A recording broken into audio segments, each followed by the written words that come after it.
So I'm going to get Jayne to explain to me about the triple straight stitch.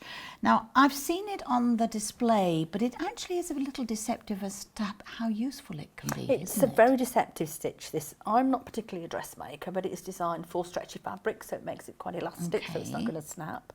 I use it when I want to highlight something, so it's a really nice feature that you can add on to your just general sewing. Say you want to top stitch, but you want it to really pop out. What I'm going to do, I'm going to actually stitch just a standard straight stitch on here. We're on utility. I'm going to pop the automatic foot lift on as well, which is this little icon here, so we can see how that works. So start, stop. You can use the foot pedal if you want. Speed control was about halfway, and this is the standard straight stitch. And then when we're coming down, I'm going to press the lock stitch, and it will stop and tie off for me.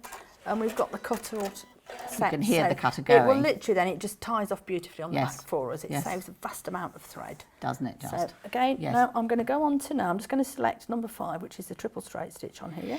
Now that's deceptive on the screen, isn't it? Because it looks like 3 stitches beside each other. It does, yeah. It's always worth, with your machine, just get some fabric and just sample some of the stitches so you can see what they look like. Take the time to play. And keep them, so you can keep them then as a reference for future use. Absolutely. So we're going to go again, so we're going to go here, that's down. And it's just, so if you can see the machine. So it goes backwards and forwards? Backwards and forwards and backwards and forwards, yeah.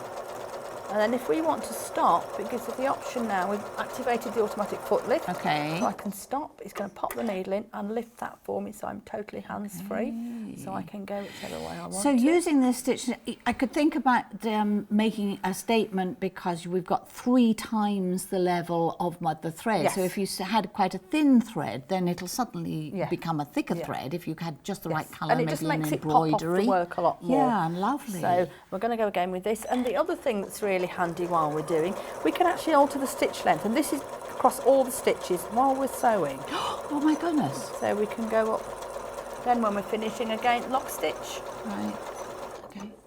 So it's going to automatically, it'll finish the pattern repeat, stop, tie off for us and cut. So the lock stitch actually finishes a pattern repeat, it's not just any old If you're on wear. a decorative stitch, it would finish that repeat for you before you wanted to stop. And then again, you can see the difference between those, and again the length.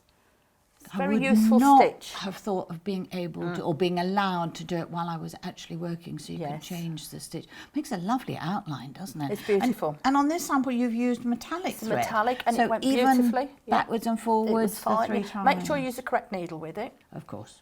Yeah, needle and thread are needle and thread are always a happy essential. marriage. But it just makes it's a little bit of cross hatching on a little bag, and it just makes it really pop out. If I just used a single stitch on that, it would not have had that. No, impact. It doesn't. No, the only way of getting this is to use a really thick thread. Yes. That's why I'm saying some of those embroidery threads are so gorgeous, but they're thin. They're fine. You need to sort of bulk them up almost, and that is a really handy stitch to use. Do we worry about what's in the bobbin? I tend to put the same top and bottom. Obviously with metallic I wouldn't. I'd probably use a bobbin fill in that. Okay. So thank you, Jayne. I think this is really exciting. I can't wait to have a go.